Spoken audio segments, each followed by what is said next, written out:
Bible Answers with Dr. Al Garza. Hi, welcome back to Bible Answers. I am your host, Dr. Al Garza. So today I'm going to be giving you an update. Now that we're at the end of 2022, going into 2023, I want to give you an update on what we're doing with the Hebrew New Testament translation project, as well as answering some of the critics that have been, I've gotten emails from or post videos about me concerning my translation project, as well as other things regarding the New Testament studies. First and foremost, I want to say thank you to all the supporters out there. Thank you for those who have been donating monthly or every couple of weeks.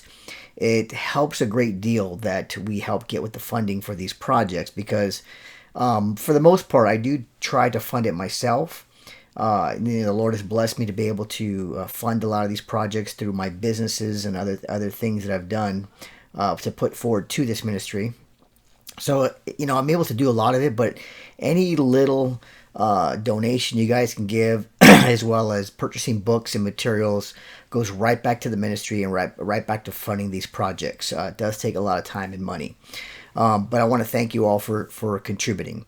Also, I want to say that we are now working on 1st and 2nd Corinthians.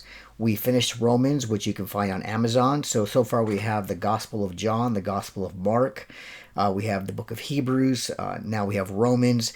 And we are finishing 1st and 2nd Corinthians, which should be available or possibly no later than by end of January or sooner.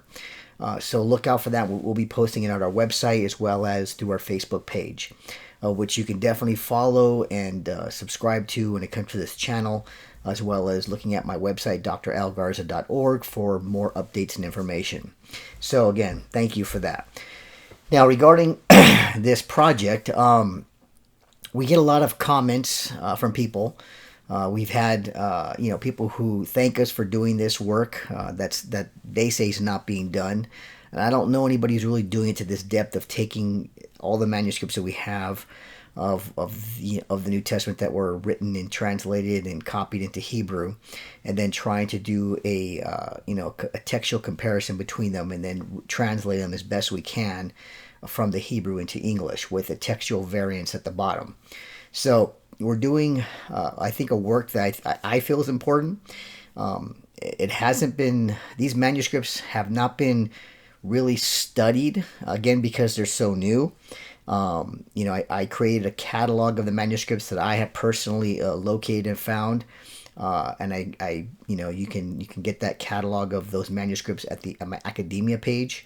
But I've gone through the National Library of Israel through their digital site, as well as others. I went through the different sites of Cambridge and others as well to locate some of the other manuscripts, but mainly through the National Library of Israel. And I've had to purchase a number of these manuscripts because they're not available to view online, but you can actually purchase them.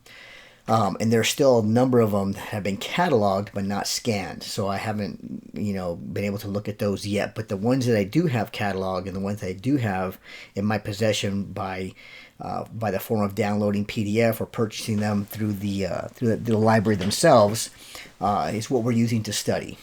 They're all on a flash drive as well as printed copies that I had printed.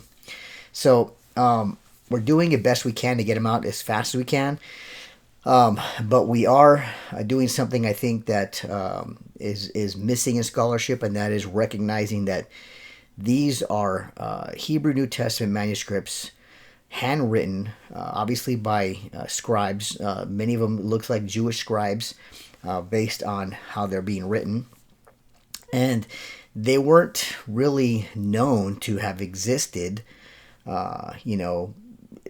or even survived as long, 20 plus 30, 40 years ago.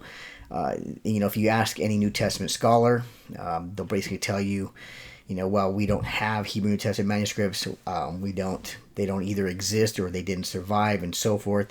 But now that we have a variety of them from different locations, we have some from as far as Russia and Spain and India, the Vatican.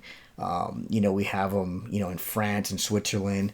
These manuscripts are coming from different parts of Europe, which is exciting because that means these are Jewish communities that preserved them and somehow, they were, found, located, scanned, and put up without really a lot of people, with really not a lot of people knowing about them. And they range from early, 11th, 12th century, 10th century, in some cases, to unknown. The dates are unknown, so they haven't been established yet, all the way down to the 16th, 17th, 18th century, and everywhere in between. So it's exciting that these manuscripts have survived and they can be studied to see how they perceive the New Testament in Hebrew and how they understood it in its historical, cultural context and language. So you see how they used the name of God, how they used the different Hebrew nuances and everything in the manuscript themselves. So these are complete. Some of them aren't complete. Some of them are just. I have one that's just from the Gospel of John, the first 6 chapters, fragments of Matthew or Book of Hebrews. Then I have some that are from the complete New Testament, from Matthew all the way to Revelation. So we have a variety of different manuscript completions and fragmented and so forth, which again is exciting because these manuscripts were not known to have existed or even survive, and now we have them. So we're doing the work we can do to present them in a way that can be utilized along with the Greek manuscripts that we have, Latin manuscripts, all the different other translations that we have. And we can look at these, even if the majority of them or all of them of these Hebrew manuscripts are translation themselves, it's still exciting to have them that a scribe took the time to translate them into Hebrew or copy them into Hebrew, maybe from an earlier Hebrew text that came from maybe a Greek text down the road. We don't know yet. A lot of these are still being looked at and trying to determine what manuscript family they might have come from, or even if there's an earlier Hebrew source text we can point to. So those are some things that we're looking at, which are exciting. And I think a lot of people see the benefit of having these manuscripts translated into English and comparing them to what we have today.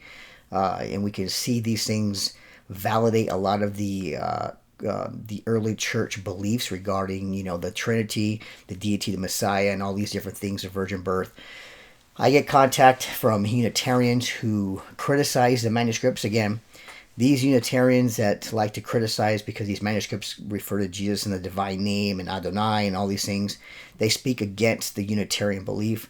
So we get criticized, or I get criticized, as if I'm the one that wrote these manuscripts, which has nothing to do with me. I'm just translating them. I'm just telling you what they say.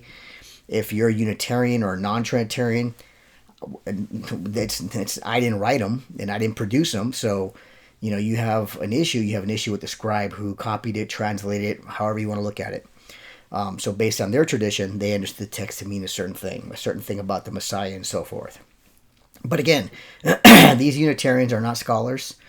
I get criticized from a lot of non-scholars. They're just everyday laymen, people who do independent studies on the internet or buy some books, and they criticize scholars who are Trinitarians or who hold a certain beliefs just from a position of non-academic. So I don't pay too much attention to that because they don't have the information that we have. They don't have the resources or the tools to look deeply into the history of the church and looking at the languages and looking at a lot of different things. My library consists of books that I pay $100 to $200 a book, published by Brill, Cambridge, and other, major works by academics and scholars, some Christian, some non-Christian. So I can spend one day, buy 2 or 3 books. It may cost me $500-$600, because I'm buying them through major academic publications. So that's what my research consists of. I don't buy typically just a $15 book and think, okay, that's where I'm going to get all my academic information from. Though they can be helpful and useful at times because they'll point you to other books that are academic and you can go look those books up, and so you're going to see they cost quite a bit of money. So as a scholar myself, what I usually do is I take these academic research and then I condense them down to, more of a layman's term publication book that might cost, $15 to $20. But that's so you don't have to spend that kind of money unless you want to do the research and all that. So scholars usually do that. But there is a price to doing the research. Like I said, hundreds of dollars just for a couple books. So that's what we do. So we get criticized by non-scholars, just everyday laymen, again, independent researchers who might either be going to school, studying the Bible on their own, doing whatever, but they don't have an idea of the depth of the academic research. And I also get criticized from Christians, not that they're scholars. You can see some of my YouTube channels where I had a debate with a Unitarian and responded to some of their nonsense. And then I also had criticized from another organization recently by the Messiah Matters people, the gentleman who criticized my work. Again, these are not scholars. They act like they have all the answers to criticize scholars, even though they themselves are not, and they even like to personally attack them, saying about their poor research. I mean, I sent them a book to read, or a link to a book to read, or name of a book, which is double peer reviewed. And there's a number of books by these gentlemen, and they just brushed it off as, oh, they're just doing poor scholarly work. This is a double peer reviewed, published by Brill. You're saying that Brill publishes poor review work, poor research? I mean, this is the kind of stuff that you get people who criticize, who they themselves have not read this. They have not read the work.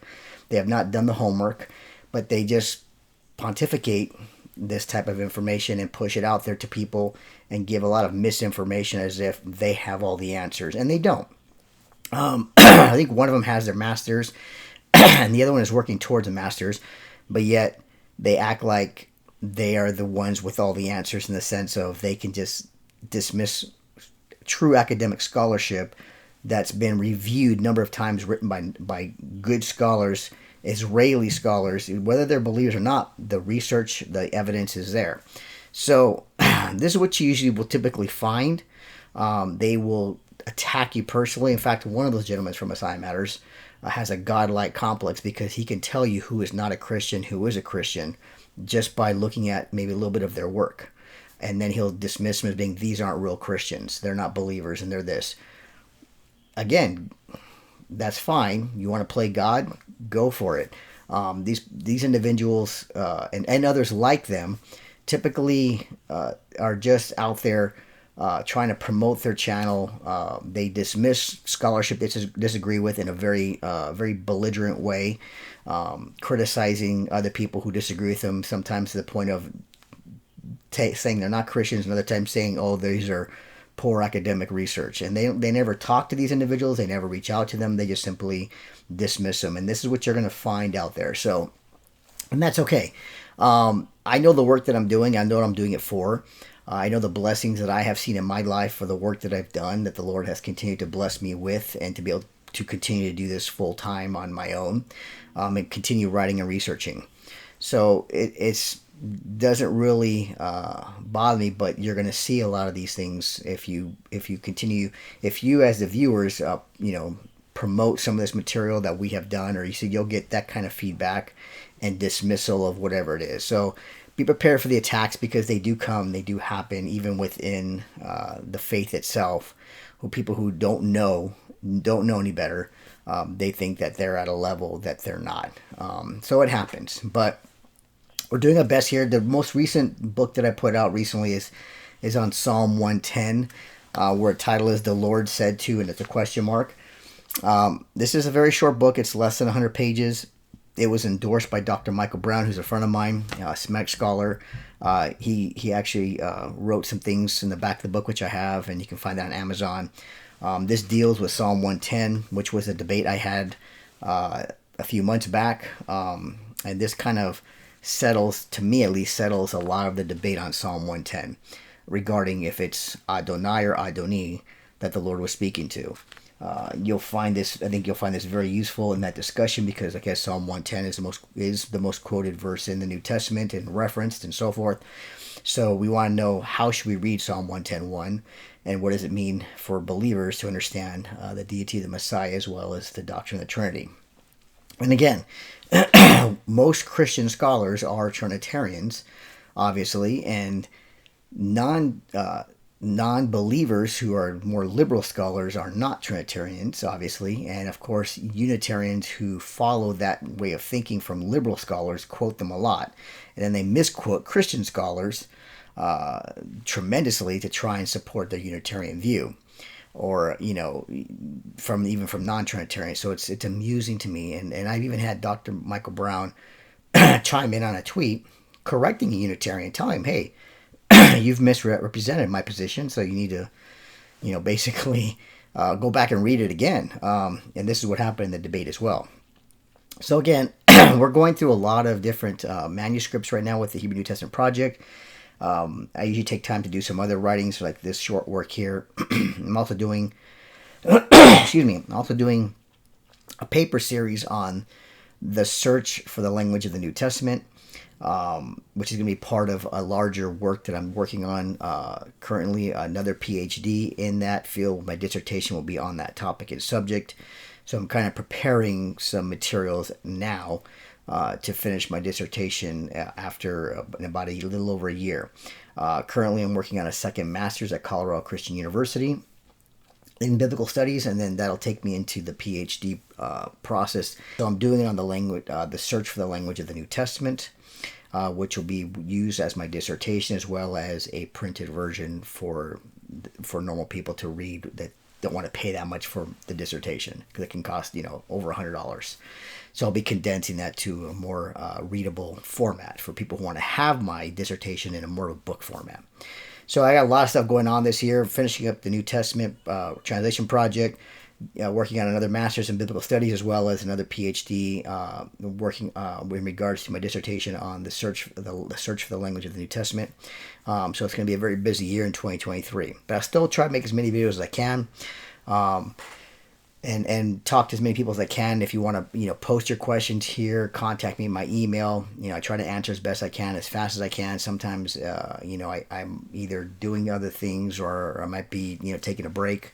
But I try to get to everybody as best I can. But I want to thank you again for your support, your prayers, and of course to please continue the prayers and support as best you can. Even if you just purchase the books or just give a flat out donation, that helps either way.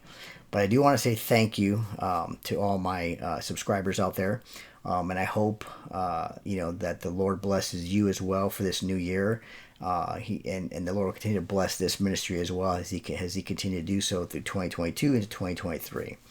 But again, I want to say thank you for tuning in. Please like, subscribe, and share, as well as leave a comment or suggestion if you'd like, or contact me and go to my website, drlgarza.org, to get some more information on what we're doing.